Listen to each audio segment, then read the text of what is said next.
കേരളം എന്ന പേരു തന്നെ കേരം എന്ന വാക്കിൽ നിന്നുണ്ടായി എന്നതാണ് നമ്മുടെ അറിവ്. അന്താരാഷ്ട്ര ഭൂപടത്തിൽ ദൈവത്തിൻ്റെ സ്വന്തം നാട് എന്നറിയപ്പെടുന്ന നമ്മുടെ കൊച്ചു കേരളം ഇപ്പോൾ സുവർണനാരിൻ്റെയും കൂടി നാടായി അറിയപ്പെടുന്നു. തേങ്ങയിൽ നിന്നും എടുക്കുന്ന ചകിരിനാരാണ് ഇപ്പോൾ സുവർണനാരായി പ്രഖ്യാപിക്കപ്പെട്ടിരിക്കുന്നത്. ഇതെന്തിനെന്നാൽ അനന്ത സാധ്യതകളുള്ള ഒരു വലിയ പരമ്പരാഗത വ്യവസായത്തിൻ്റെ അടിസ്ഥാന അസംസ്കൃത വസ്തു എന്നതിനാലാണ്. വ്യവസായ വകുപ്പിൻ്റെ പരിധിയിൽ വരുന്ന കയർ വികസന വകുപ്പിൻ്റെ കീഴിലുള്ള പൊന്നാനി കയർ പ്രൊജക്റ്റ് മലപ്പുറം, പാലക്കാട് എന്നീ ജില്ലകളിലെ കയർ വ്യവസായ സഹകരണ സംഘങ്ങളുടെ ഉന്നമനത്തിനായി പ്രവർത്തിച്ചു വരുന്നു. പ്രാഥമിക കയർ സഹകരണ സംഘങ്ങൾ പൊന്നാനി, തിരൂർ എന്നിങ്ങനെ 2 സർക്കിളുകളായി തിരിച്ചിരിക്കുന്നു. യന്ത്രവൽകൃത സംഘങ്ങൾ പാലക്കാട്, മലപ്പുറം എന്നീ ജില്ലകളിലായി സ്ഥിതി ചെയ്യുന്നു. തിരൂർ കയർ സർക്കിളിനു കീഴിൽ വരുന്ന 8 കയർ വ്യവസായ സഹകരണ സംഘങ്ങളിൽ 4 കയർ വ്യവസായ സഹകരണ സംഘങ്ങൾ തിരൂരങ്ങാടി താലൂക്കിലാണ് പ്രവർത്തിച്ചു വരുന്നത്. ഒരു വശത്ത് ഇരമ്പിയാർക്കുന്ന അറബിക്കടലും മറുവശത്ത് ശാന്തമായി ഒഴുകി വന്നു ചേരുന്ന കടലുണ്ടിപ്പുഴയും ചേർന്ന മനോഹരമായ ഭൂപ്രദേശത്താണ് ഈ കയർ സഹകരണ സംഘങ്ങൾ പ്രവർത്തിച്ചു വരുന്നത്. മലപ്പുറം ജില്ലയിലെ ഏറ്റവും നന്നായി പ്രവർത്തിക്കുന്നതും 1958 പ്രവർത്തനം തുടങ്ങിയതുമായ വള്ളിക്കുന്ന് കയർ വ്യവസായ സഹകരണ സംഘം വളരെയധികം പ്രശംസാർഹമായ രീതിയിൽ പ്രവർത്തിച്ചു വരുന്നു. കഠിനാധ്വാനികളും നിരവധി നൂതന ആശയങ്ങളും കൈമുതലാക്കിയുള്ള കയർ തൊഴിലാളികൾ ഈ സംഘത്തിൻ്റെ മുതൽക്കൂട്ടാണ്. മലപ്പുറം ജില്ലയിലെ പ്രാഥമിക കയർ സഹകരണ സംഘങ്ങളിൽ ഏറ്റവും കൂടുതൽ ആധുനികവൽക്കരിക്കപ്പെട്ട ഒരേയൊരു സംഘമാണ് വള്ളിക്കുന്ന് കയർ വ്യവസായ സഹകരണ സംഘം. യന്ത്രവൽകൃത റാട്ടുകൾ, mini defibering mill, willowing machine, automatic spinning machine എന്നിവ ഈ സംഘത്തിൽ മാത്രമാണ് ഇപ്പോഴുള്ളത്. എന്നാൽ സംഘത്തിൻ്റെ കെട്ടിടത്തിൽ സ്ഥലപരിമിതി വളരെയധികം ബുദ്ധിമുട്ടുണ്ടാക്കുന്നു.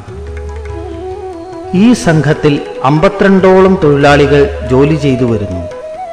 സംഘത്തിൻ്റെ സ്വന്തമായുള്ള സ്ഥലത്ത് ഈ യന്ത്രങ്ങൾ എല്ലാം സ്ഥാപിക്കുന്നതിനായി കെട്ടിട നിർമ്മാണത്തിനായി ഫണ്ട് എത്രയും വേഗം ലഭ്യമാക്കുന്നത് സംഘത്തിൻ്റെ പ്രവർത്തനം വളരെയധികം സുഗമമാക്കുകയും കൂടുതൽ പേർക്ക് തൊഴിലവസരങ്ങൾ സൃഷ്ടിക്കുകയും ചെയ്യും. ഇനിയും നിരവധി പ്രൊജക്റ്റുകൾ നടപ്പിലാക്കാൻ പറ്റിയ ഏറ്റവും അനുയോജ്യമായ സാഹചര്യങ്ങൾ നിലനിൽക്കുന്ന ഒരു പ്രാഥമിക കയർ സഹകരണ സംഘമാണ് വള്ളിക്കുന്ന് കയർ വ്യവസായ സഹകരണ സംഘം. അടുത്തതായി കീഴയിൽ കയർ വ്യവസായ സഹകരണ സംഘത്തെക്കുറിച്ച് പറയാം. വളരെ നല്ല രീതിയിൽ ഇപ്പോൾ പ്രവർത്തനം നടന്നുവരുന്ന ഈ സംഘം 1984 പ്രവർത്തനം തുടങ്ങി. മനോഹരമായ കടലുണ്ടിപ്പുഴയുടെ തീരത്ത് സ്ഥിതി ചെയ്യുന്ന ഈ സംഘത്തിന് സ്വന്തമായി കെട്ടിടമുണ്ട്. 40ഓളം തൊഴിലാളികൾ ഈ സംഘത്തിന് കീഴിൽ ജോലി ചെയ്തു വരുന്നു. ആദ്യകാലങ്ങളിൽ തൊണ്ട് പൂഴ്ത്തിയിരുന്ന ഒരു സംഘമായിരുന്നു കീഴയിൽ കയർ വ്യവസായ സഹകരണ സംഘം. എന്നാൽ കണ്ടൽ കാടുകൾ ഈ പ്രദേശങ്ങളിൽ നിറഞ്ഞപ്പോൾ വനം വകുപ്പ് ഇത് വിലക്കുകയും തൊണ്ടുപൂഴ്ത്തൽ മുഴുവനായും നിർത്തലാക്കുകയും ചെയ്തു. ഇത് സംഘത്തിന് മുൻകാലങ്ങളിൽ നഷ്ടം വരുത്തുകയുണ്ടായി. സംഘത്തിൽ ബിൽഡിംഗ് സംരക്ഷിക്കേണ്ട സ്ഥിതിയാണ് ഇപ്പോഴുള്ളത്. കൂടുതൽ കെട്ടിടങ്ങൾ നിർമ്മിക്കാൻ ഫണ്ട് അനുവദിക്കുകയാണെങ്കിൽ ആധുനിക യന്ത്രവൽക്കരണം ഈ സംഘത്തിൽ നടപ്പിലാക്കാൻ കഴിയും. ഇത് ഈ മേഖലയിൽ ഒരുപാട് ആളുകൾക്ക് തൊഴിലവസരം സൃഷ്ടിക്കുകയും സംഘം നല്ല രീതിയിൽ പ്രവർത്തിക്കുന്നതിന് കാരണമായി തീരുകയും ചെയ്യും. അറബിക്കടലും കടലുണ്ടിപ്പുഴയും ചേരുന്ന മനോഹരമായ അഴിമുഖത്ത് സ്ഥിതി ചെയ്യുന്ന കടലുണ്ടി നഗരം കയർ വ്യവസായ സഹകരണ സംഘം 1977 മുതൽ പ്രവർത്തിച്ചു വരുന്നു. നല്ല രീതിയിൽ ഇപ്പോൾ പ്രവർത്തിക്കുന്ന ഈ സംഘത്തിൽ 45ഓളം തൊഴിലാളികൾ ജോലി ചെയ്തു വരുന്നു. തീരപ്രദേശത്ത് സ്ഥിതി ചെയ്യുന്ന ഈ സംഘത്തിൻ്റെ കെട്ടിടം സംരക്ഷിക്കപ്പെടേണ്ടത് അത്യാവശ്യമാണ്. കയർ സംഭരണത്തിനും മറ്റുമായി ഇപ്പോഴുള്ള കെട്ടിടം സ്ഥലപരിമിതി കാരണം വളരെ ബുദ്ധിമുട്ട് ഉണ്ടാക്കുന്നുണ്ട്. ഇനിയും കെട്ടിടങ്ങൾക്കായി ഫണ്ട് അനുവദിച്ചു കിട്ടിയാൽ ആധുനിക യന്ത്രവൽക്കരണം ഉൾപ്പെടെ നിരവധി സംവിധാനങ്ങൾ ഈ സംഘത്തിൽ നടപ്പിലാക്കാൻ കഴിയും. ആദ്യകാലത്ത് തൊണ്ടുപൂഴ്ത്തിയിരുന്ന ഈ സംഘം കണ്ടൽക്കാടുകൾ നിറഞ്ഞപ്പോൾ അത് ഉപേക്ഷിക്കേണ്ട സ്ഥിതിയിലേക്ക് വന്നു. ഇത് സംഘത്തിന് നഷ്ടമുണ്ടാക്കിയിട്ടുണ്ട്. മെച്ചപ്പെട്ട അടിസ്ഥാന സൗകര്യങ്ങൾ ഒരുക്കുകയാണെങ്കിൽ ഇനിയും നല്ല സംരംഭങ്ങൾ ഈ സംഘത്തിൽ തുടങ്ങാൻ കഴിയും. ഇത് ഈ പ്രദേശത്ത് നിരവധി തൊഴിലവസരങ്ങൾ സൃഷ്ടിക്കുകയും ചെയ്യും.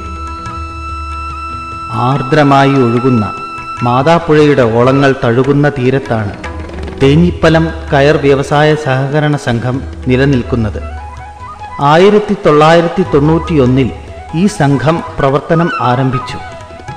സ്വന്തമായി കെട്ടിടമില്ലാത്ത ഈ സംഘം വാടക കെട്ടിടത്തിലാണ് പ്രവർത്തിച്ചു വരുന്നത്. നിർദ്ദിഷ്ട മാതാപ്പുഴ പാലം വരുന്നതോടെ ഈ സംഘത്തിൻ്റെ പ്രാധാന്യം ഏറുമെന്ന് കരുതുന്നു. ഇപ്പോൾ 30 തൊഴിലാളികളാണ് സംഘത്തിൽ പ്രവർത്തിച്ചു വരുന്നത്. തേഞ്ഞിപ്പലം കയർ വ്യവസായ സഹകരണ സംഘത്തിന് സ്വന്തമായി ഒരു കെട്ടിടം എന്നത് ഒരു ചിരകാല സ്വപ്നമാണ്. ഇത് നടപ്പായാൽ നിരവധി പുതിയ പദ്ധതികൾ ഈ സംഘത്തിൽ നടപ്പിലാക്കാനും ഇതുവഴി നിരവധി തൊഴിലവസരങ്ങൾ സൃഷ്ടിക്കാനും സാധിക്കും. കയർ ഭൂവസ്ത്രം, കാർപ്പറ്റ് നിർമ്മാണം, ചൂടിപ്പായ് നിർമ്മാണം എന്നിവ ഈ മേഖലയിൽ നന്നായി നടപ്പിലാക്കാൻ പറ്റിയ പദ്ധതികളാണ്. ഇത് നിരവധി പേർക്ക് തൊഴിൽ നൽകുന്നതിനും അതുവഴി നിരവധി കുടുംബങ്ങൾക്ക് നിശ്ചിത വരുമാനം ഉറപ്പാക്കാനും ഉതകുന്ന പദ്ധതികളാണ്. ഒരു നല്ല നാളേക്കായി ഈ പദ്ധതികൾ നമുക്ക് ആവിഷ്കരിക്കാൻ കഴിയട്ടെ.